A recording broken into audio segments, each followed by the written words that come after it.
All right. Hi, Lindsay. How are you doing? Doing well, Joyce. How about you? Doing well. Thank you so much for your time and for just coming on the podcast today. Yeah, of course. Happy to be here. All right. Well, I would love to ask you some questions just about your background and your art career and what you've been up to now recently. So maybe we could start off with the question, what is your educational background? Yeah.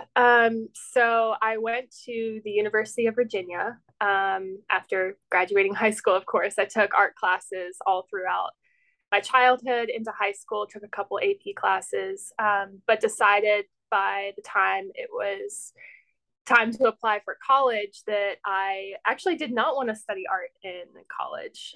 So I ended up getting really into architecture. And so I decided to study architecture at the University of Virginia, stay local. I'm from the Central Virginia area. And that ended up being a really great decision. I loved my classes that I took, and I was still able to like incorporate design into what I was doing there and use, art there as well. So I graduated with a bachelor's degree in um, 2021, and that is where I am right now.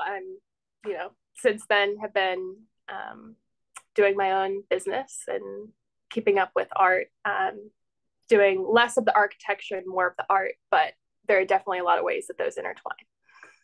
That's awesome. Thank you so Yeah. much for sharing. Mm-hmm. And when was a moment that really sparked your desire to like maybe, doing art could be something I could do like as my career? Was there like a certain moment or um Yeah, there wasn't a specific moment that I can recall. I think it's always been something that's been in the back of my head ever since I was little. I mean, obviously, when you're like Mhm. 6 years old, you're not really, I mean, I guess maybe some 6 year olds think of their careers, but I guess I was one of those 6 year olds that had not thought about that yet. But once I realized that art was something that I just had such a great passion for, like far more than anything else, any other subject Mm, matter in school.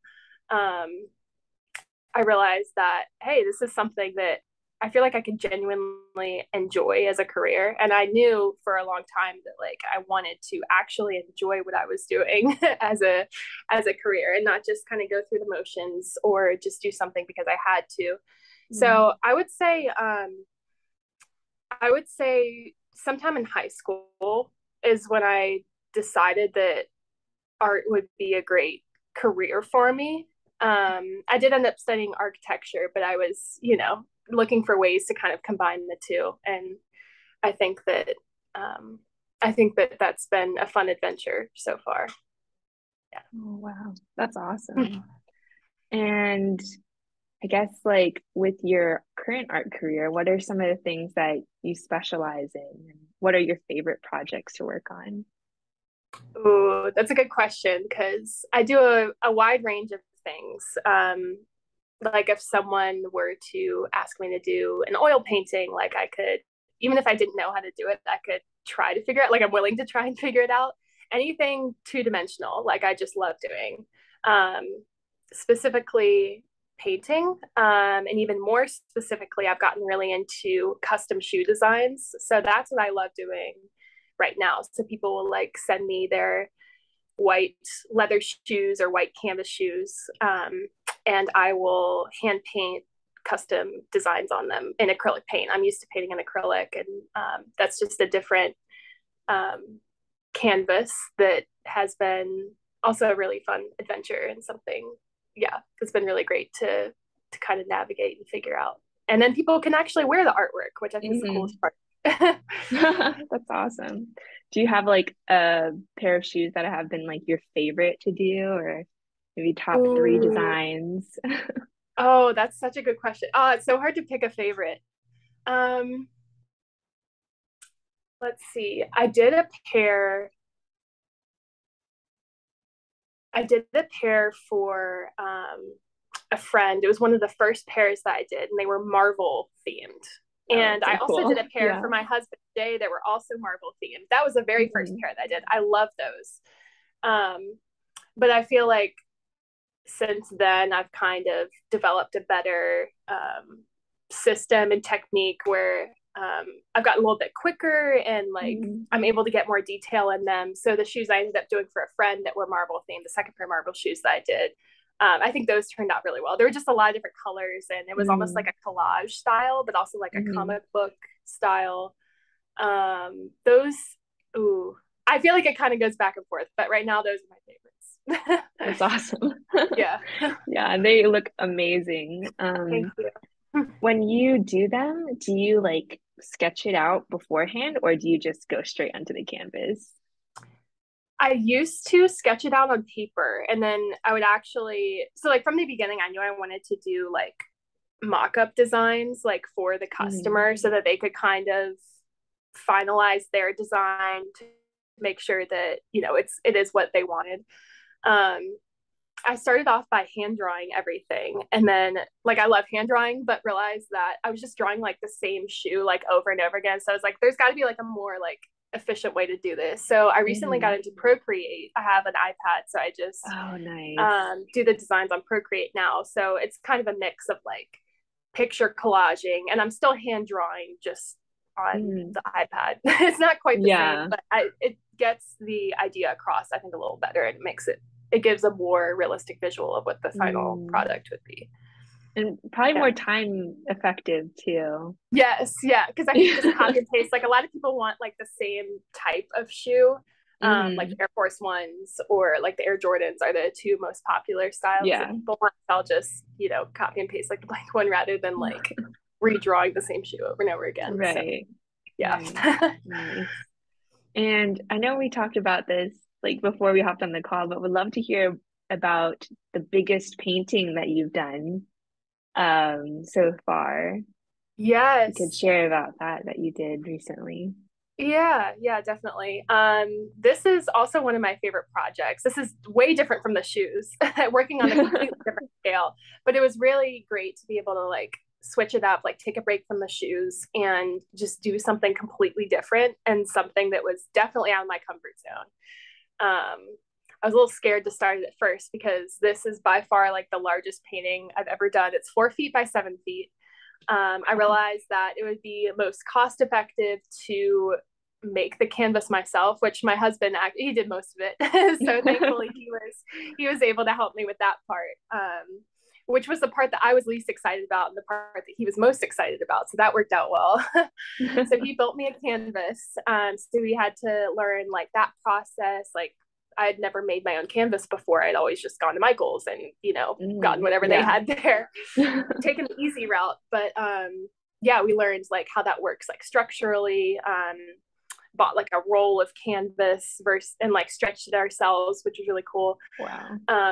So that was a process in of itself. And then I really had to dive into the oil painting process. I had no idea what I was doing because the only oil painting that I had done before that was back in my junior year of high school, and it was a much smaller painting and a completely different subject matter. So I felt like I was kind of starting from scratch. So I spent hours like watching YouTube videos and just doing kind of my own research, which was really fun. Looking up oil painting techniques. I practiced on some like smaller scale pieces of canvas, and then just kind of went for it. And it took a lot of patience because I'm used to painting in acrylic or Mhm. watercolor, which both dry very fast, but oil takes like days, sometimes weeks to dry. So if you mess up, like you have to wait for that to dry and then you can go back over Right. it. So there's that. So it really tested my patience, but it was such a fun project. And this was for a friend, so it made it even more special. It's now hanging in their home that they're turning into like an event venue. In the Charlottesville area. And so that was also cool because I love Charlottesville, went to school there Mhm. from the area, not too far from my family's house. So whenever I go back home to visit family, I can know that that's there close by and maybe even Mhm. visit. So yeah, it was really cool. And the subject matter is like literally their house, like their estate, Uh-huh. and architectural subject matter is my favorite subject matter. Obviously, that's what I studied in school, and I love like getting those crisp lines and like those architectural details in my painting. So that was fun. Well, that's awesome that you can combine your love for architecture and painting and Yes. art. Yes, I'm And so grateful that they would ask me to do that. That was really cool. oh, that's awesome. And how long did that painting take you? That's such a good question because I've gotten that question a couple times, and I realized I should have like recorded my hours, but it was so much. I think that would have been hard to do. I think like actually painting, it might have been close to might have been close to 50 hours, honestly. Wow. Yeah, I feel like somewhere in between 40 and 50, but that doesn't count like all the prep I did before that, Hmm. Yeah. building the canvas and all that. So probably was closer to 60 or 70 Mm. hours total. It was a Wow. lot. It was fun. Yeah. Would you do something of that large scale again, you think? Yes, I would. I feel like I Hmm. needed a break after that. I was like, "Ooh, I really just want to like paint a pair of shoes now. Like do Yeah. something a lot Smaller. smaller." I think it's good to like switch it up. It kind of keeps me like really interested and excited about like what Hmm. I'm doing, rather than just doing like just doing shoes all the time or just doing large Yeah. scale all the time. So maybe in a couple months I'll be ready to do something large scale again. But I definitely Hmm. felt like I needed a break after that. Yeah. Yeah. Oh, so I guess my next question is like, what are some of your goals for your art career? Like, what are your hopes for the future of your art career? Yeah, that's a really great question. Well, I own a small business now. I'm in the process of getting my LLC for that, so kind of making it official. I'd love to keep working on my website, um, and keep doing custom shoe designs as long as I can. I still do Mm. like custom paintings, like if someone were to ask me to do like a portrait of their family or something, like yes, I would try to make room for that in my schedule. But I guess more immediately, I'm booked with shoe orders through the spring, which is exciting. Um, and Wow. then kind of once those orders slow down a little bit, I'd love to maybe get more like merch uploaded to my website, like Mm. kind of Hmm. branch out, like add more to my shop, work on my blog a little more.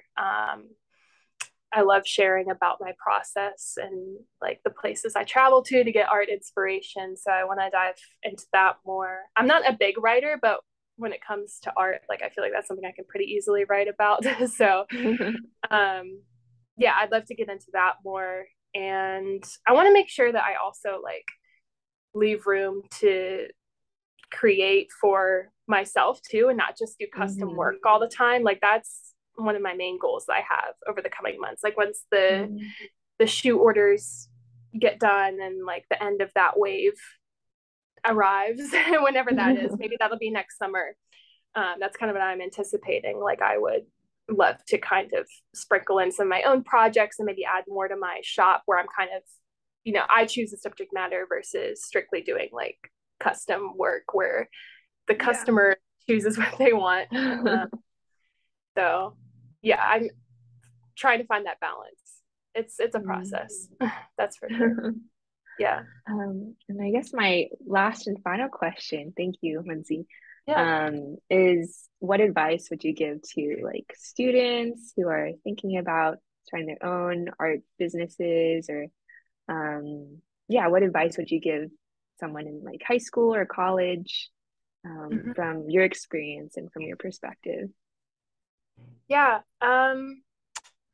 I think the number one piece of advice is just go for it. I'm sure that people have heard that before, but I had like a lot of hesitancies and a lot of like things that I thought would hold me back, including, well, one of the main things for me was like post graduation. All of my architecture major friends around me were getting jobs at these, architecture firms, big or small, working in these big cities. Like they had their 9 to 5 office jobs lined up. And I was like, oh, wait, like I'm also an architecture major. I'm in their same boat. Does that mean that that's also what I have to do. But like I wasn't really excited about that idea. So that was Mm, something that was kind of holding me back. But I realized that my major will always be there. And there are plenty of ways that I could kind of intertwine that into what I do. Like I did a lot of like graphic design or like even a little bit of web design in my college years. And so I was able to kind of translate that into starting a small business. And I guess well, this isn't really advice. It's just, I don't know, something comforting that I learned is that like it's okay to start small. Like mm, I didn't really start with a website. I actually started with an Instagram page and kind of made a separate one just for my art.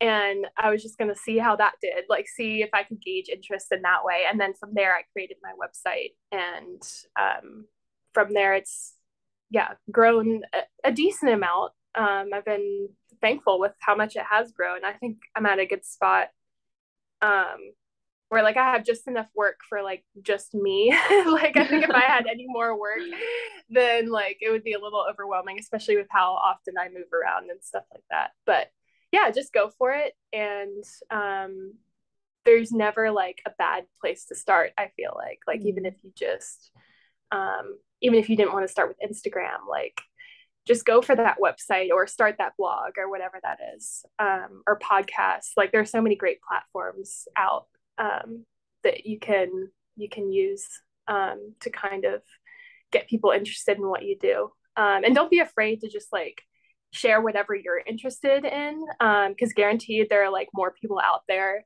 that are interested in what you're also interested in than you would think, if that makes sense. So yeah, don't be afraid to like share your story. And people love like what I've learned is that people love seeing your process too. I think that's a big Mm. part of it. So whether that's sharing that visually or um, maybe that's through a blog or um, whatever. But yeah, share your process too, because that's an important part of, yeah, what you do. So Awesome. Oh, well, thank you so much, Lindsay, for yeah, sharing. And like, it's so true because I think like it's so easy to think like, oh, we need to like scale up. But then it's like there's so much beauty in like starting small and right. like growing gradually. And like, yeah, it's really cool. Like, I just love your work and it's always like just such a blessing to see like what you create. And yeah, thank you so much for sharing and for your Oh, time today. thank you, Joyce. It was great being here.